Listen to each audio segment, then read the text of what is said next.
क्या जब आप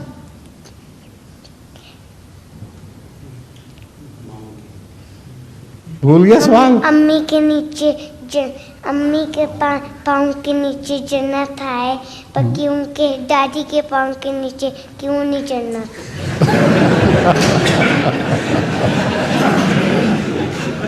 अम्मी तुम्हें पेट में पालती हैं और तुम्हारा इतना ख्याल रखती हैं बेचारी, हैं?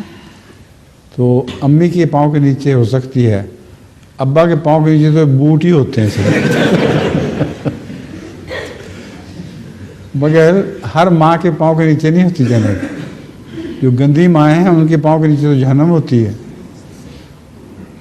इससे रसूलुल्लाह सल्लल्लाहु अलैहि वसल्लम ने एक किस्म की पेशगोई की है कि मुसलमान माएँ अच्छी होती हैं और अपने बच्चों की अच्छी तरबियत करती हैं।